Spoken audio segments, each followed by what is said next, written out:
This week's episode is sponsored by Helio Gas Detection.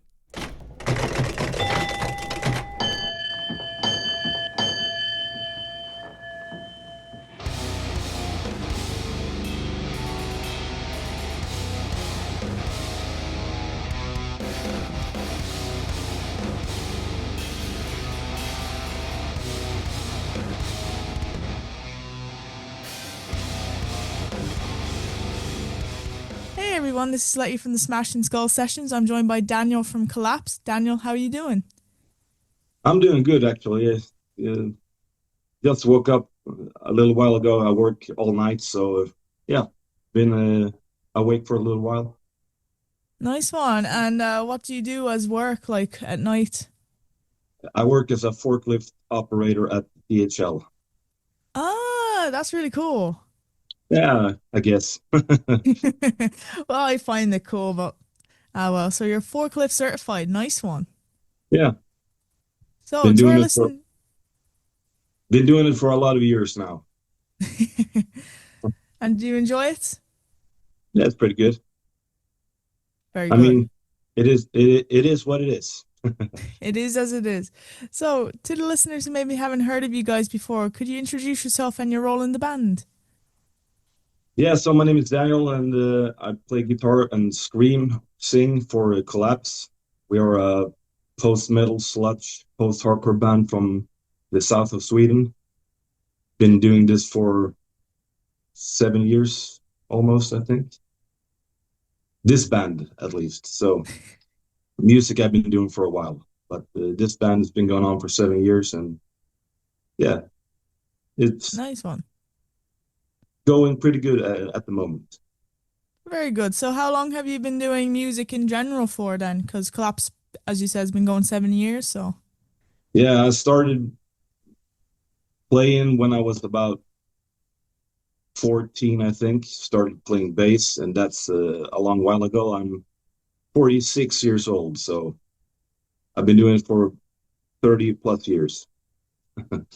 you're a road veteran then. That's really cool. One more time?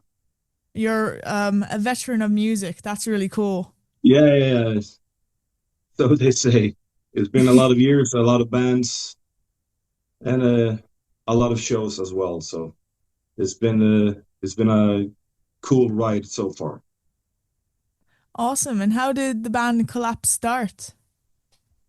Me and Peter, the other guitarist, he joined my previous band that was called Hearts Alive. It was kind of like a metalcore, technical, fast, brutal type thing, and we put that band to rest. And I mean, I took a few years off doing music. I had to do other stuff in life. So, and one day we just got together and started talking about doing music again.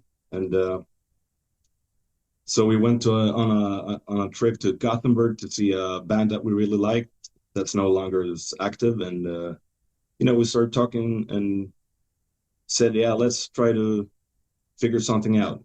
And in the beginning, it was just me and him for a couple of months, and then we recruited a friend of mine that I had been playing with before, and he plays the drums. And yeah, we started a three-piece, and as time went on, we got a bass player, and the rest is like history, as they say. The rest is the history of KOLLAPS. So that's really cool. And your new EP, self-titled KLPS, came out in March of this year. How was the recording for it? Yeah, it's we booked studio time for drums this time. We released a album before called Phantom Center, and that time we recorded everything by ourselves. And I just want to say we have no real knowledge about audio recording and stuff like that. So it was just like a project we did to see what it would be like, and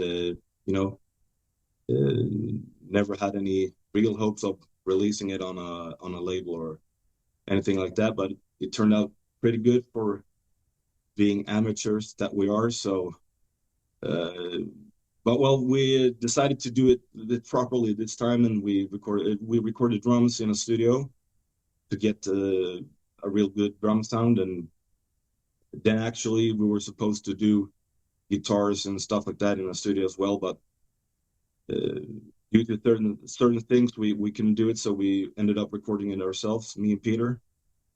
So yeah, we hooked up our gear in our rehearsal space and recorded the album during the summer. So we recorded guitar, bass, vocals, ambience, and synths, and then we sent it off to mixing and mastering. So, and it turned out really good, I think. So we are really happy with the results. Yeah, I took a listen to it there when we started to get the when we started chatting to get this interview organized. I think you first contacted me in March, was it? Yeah, probably. Yeah, and it's Oh, now August, so you've been waiting a long, long time. yeah, but that happens. I've been talking to other podcasts and like YouTubers and stuff like that. But there's a lot of bands and a lot of new music to cover, so it's really fine. Well, I'm really happy to cover you guys because I listened to the EP and it's really, really good. I really enjoyed listening to it. I thought it was just the nice amount of heavy. Thank you very much. And You're it's more than actually welcome. a full length. I don't know why Spotify puts it out as an EP. It's like 43 minutes long. So Spotify trolled me again. I've done that a few times. I've been like, "Oh, that's a really cool EP," and the band's been like, "No, it's an album." It's like, oh, that's really stupid on Spotify's part. yeah, for some reason I asked our label and he said it's the amount of songs on it, not the time. I don't know. I have no knowledge of Spotify, but it's the only place that mentions an EP. So I guess it's Spotify's fault, if you will. I'll correct myself then. It's a really good album. Yeah, thank you. You're more than welcome. And did you enjoy recording the guitars like by yourself in the rehearsal space? Well, it went pretty good, I think. I mean, sometimes it's actually a little bit more helpful if you have somebody outside of the band that can, listen to the music in another way. I mean, we wrote it and we had practiced it and stuff like that. So I mean, we know what we want to do, but sometimes it's nice to get another person's input outside of the band that maybe hears something or try this or try this. But we really took the time this time to do it properly. I mean, we took long takes and a lot of takes, and became really picky with what takes to use and stuff like that. So I mean, overall, it went pretty good, I think. You took your time with it, and what came out was a really cool album. Again, I really, really enjoyed listening to it. Thank you. Yeah, we are really satisfied, and I mean, people seem to like it, so we can't hope for more. I mean, Yeah, what more can you ask? yeah, I know it's a small genre, and I mean, it's not for everybody, and so if somebody finds something cool with it, and that's all we can ask for, really. Awesome. And did you have a favorite memory from recording it? Oh, uh, I mean, all the days are pretty much the same, long days and a lot of takes and a lot of, you know, trial and error and finding guitar tones and, what effects to use and, all that stuff. But I mean, it was a good learning experience and it was cool to do it with Peter this time around. I did a lot of Phantom Center at home. Uh, we all recorded parts separately that time, so we sent them as files, and it wasn't really you know, like a band thing. It was more like recording at home and putting it together and to see what happened. Yeah, no, that's fair enough. And if you could collaborate with any musician, dead or alive, who would it be? That's a tough question. Yeah. I mean, I'm really boring that way because I don't think about other musicians in that way. I mean, there's probably plenty but on the top of my head, I can't think of anybody. I mean, there's a lot of bands that you want to, play with or something like that, but I don't really know. That's fair enough. Or if you could put a super group together, who would you pick? Oh, a tough one. I don't. You put me on the spot right there. I don't know. I don't really, thinking of names and depends on what kind of music and whatnot. But I don't know. Like Elvis Presley on screaming vocals. That would be cool. Imagine that. That would be something anyway. I think That he'd would be be able it. to pull it off. Yeah, I think so too. Yeah, the brutal version of Elvis in Vegas. That would be cool. That'd be funny. I'm sure AI has some form of Elvis doing like a dying fetus song somewhere. Yeah. I have to go seek that out. And no, right, my next question here. Correct. I'm apologize if I'm about to butcher this. You guys are from Heisenborg? Is that right? Yeah, Helsingborg. Helsingborg. Okay, I wasn't too far off. In Yeah, Sweden. close enough. Uh, Yeah. what's the music scene like in Sweden? Well, at the moment, I think there's a lot of bands, but like places to play, they're getting fewer, and all the promoters are like struggling with getting people to buy pre-sale tickets and stuff like that. So I don't know. It's on a downward spiral, and it's been like that. Like 20 years ago, the scene almost completely died. Nobody went to shows, but I guess it goes in cycles. But I'm not sure. But there's a lot of good bands and doing cool things. But I mean, as a scene, I don't think there is one.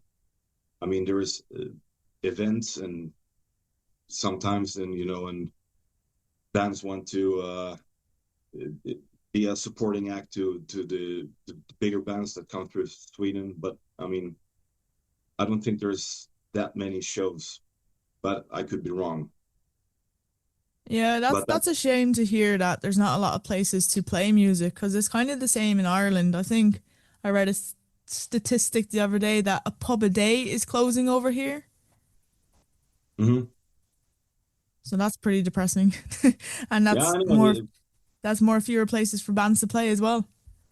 Yeah, but I mean, I don't know what people nowadays do. They watch TikTok or, I mean, swipe on Instagram or stuff like that. And maybe we are doing something wrong, or people are not just that interested anymore in, spending 2 hours watching a band if they're not, I mean, a big act. It seems like the big concerts still draw people, but I mean, smaller venues and stuff like that, it seems to struggle really, really hard. Yeah, it's a real shame, and we'll move on to maybe a slightly happier question. What's your favorite thing about Sweden? Well, it's a pretty good place to exist in. You're free to do what you want to do, and I mean you have responsibilities, but other than that, it's pretty open minded and stuff like that. Even though we have a government that's you know kind of retarded, the right winged assholes. Sorry for that, but I know that's a future I don't want to really see and be a part of. So, but you know, it's that's another discussion, I think. But otherwise, it's a lot of nature. I have a 20-minute boat ride to Denmark, so I'm close to Europe in that sense, and so I mean, we got the beach and stuff like that. So my surroundings is pretty nice. I could be worse. That's really cool that you're only a 20-minute boat ride to Denmark. Do you go to Denmark often? Yeah, actually, me and my wife, we go to Copenhagen, and it's a pretty big city and a lot of things to do, and drinking some beer and having a glass of wine and just, strolling around the city and watching people, watching all the parks and castles and stuff like that. So that's uh that's pretty good. And there's Copenhagen, of course, that goes on in Denmark. Have you been there? No, I haven't been actually. I'm always like too late to the party. It's like I'm thinking about going and it's 4 days and being an old man. I'm one day is enough and then I have a hard time choosing what day to go and what bands to see and stuff. So I mean yeah, I should be ashamed that for not going to more concerts and stuff like that. And do you have any favorite album releases of 2025 so far, or any that you're looking forward to? Oh, what's been released this year? A UK band, Ren. I've listened to that a lot. It's pretty good. And Idle Airs with the singer from KOLLAPS was a nice surprise. Didn't see that one coming. What else? Hmm. Deftones, they're releasing their new album the end Yeah, of let's. August. Yeah, I listened to that one single and it was like outtakes from the White Pony album or something. It was well, in my opinion, was pretty mediocre. But I don't know. I love Deftones, but I don't think they've done anything really, really cool or good in a couple of years. But I that's my I love opinion. I love Deftones as well. I don't think the single they released is the strongest. I'm intrigued to see what their next single will be like. The album cycle I got into them was well, I was there for was Gore.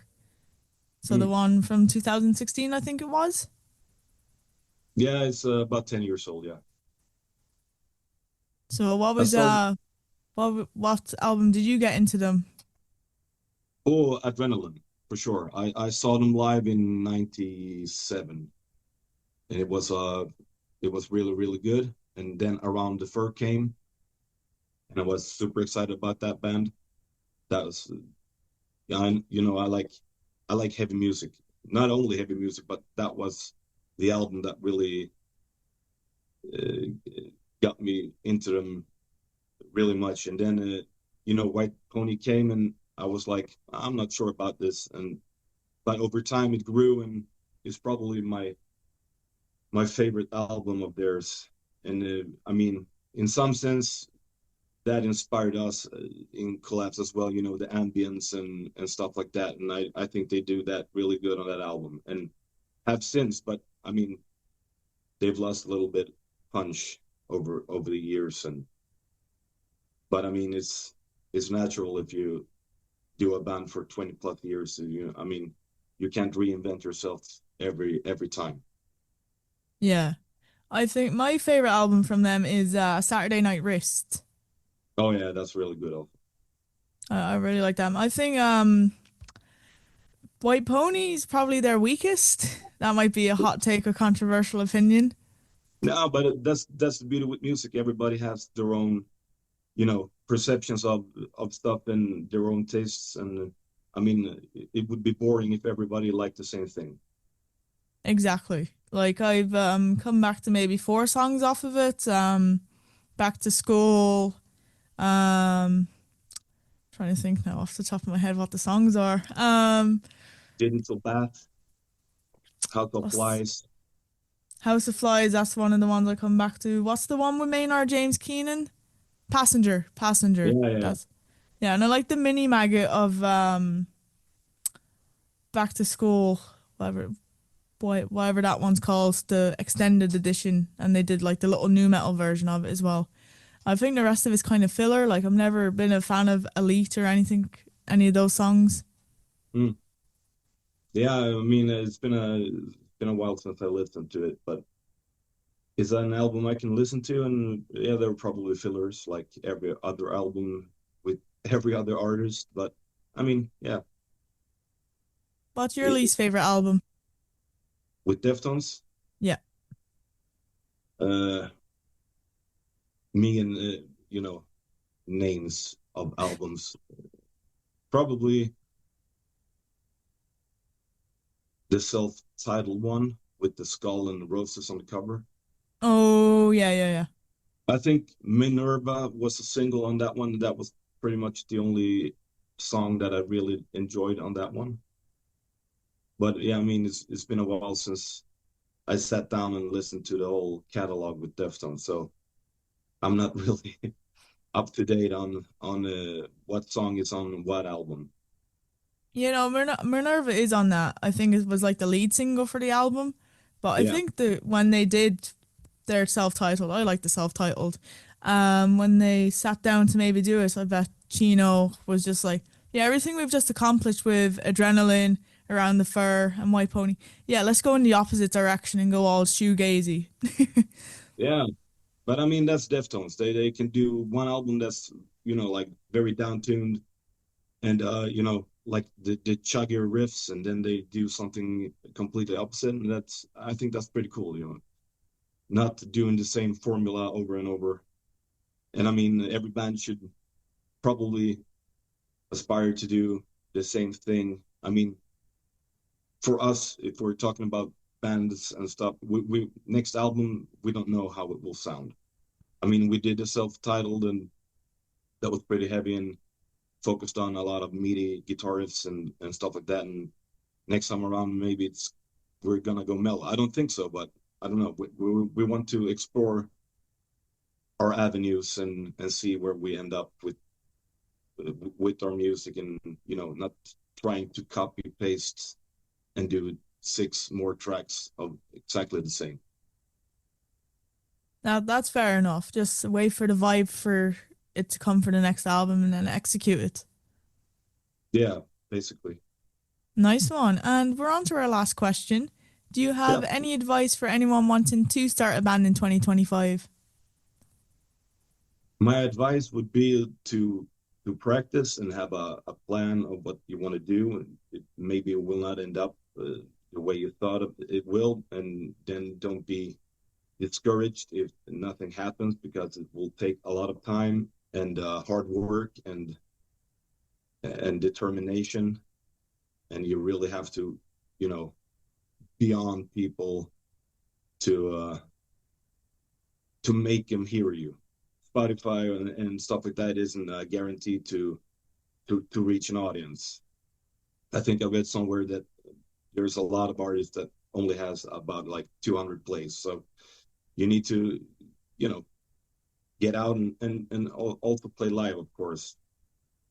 That's, I think, if people see you and they start talking about you, and that's a way into get people to notice you a little bit more. And if you believe in what you do, just go for it and don't be discouraged. Roll with the punches in practice. Yeah, that's it.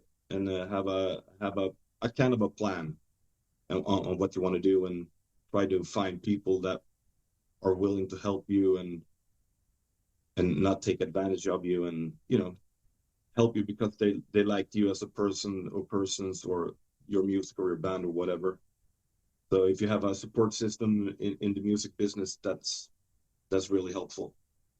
Yeah, and I think that some of the bands, like obviously social media have stuff to blame for this, is a lot of younger bands are just too fixated on going viral and having like a 7 second clip of theirs just go viral and define the band.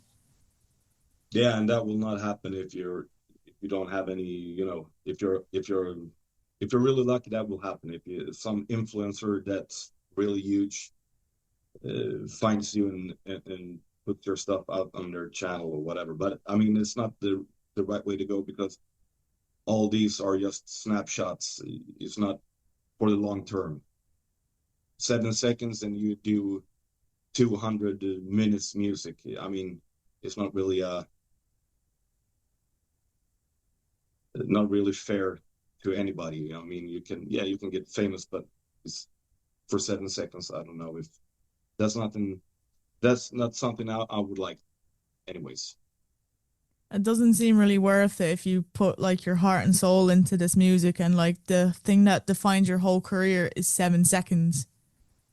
That would be a big disappointment. Ah, you're So the guest with the 7 second clip. Yeah, I know you. I mean, no. And today I think it's not impossible, but there's never gonna be rock stars like Ozzy and stuff like that in the future. It's not the way the society is, and like back in the day we had MTV and stuff like that, and that propelled people to stardom. It's not gonna happen today. There's 20 million billion accounts with stuff all over. So I mean, the chances that someone will find you is like a needle in a haystack kind of thing. it's a needle in a sea of needles in a haystack that's in the ocean. Yeah, yeah, yeah. Or in the universe or Yeah. whatever. Daniel, thank you so much for taking the time out your day to talk to me. Sure, no problem. It was nice to meet you, and I had a lovely chat. And if you're interested in Collapse, please find us on social media, which we have talked about a little bit, and you know check it out and see if you like it. Exactly, and Collapse is out now. Yeah.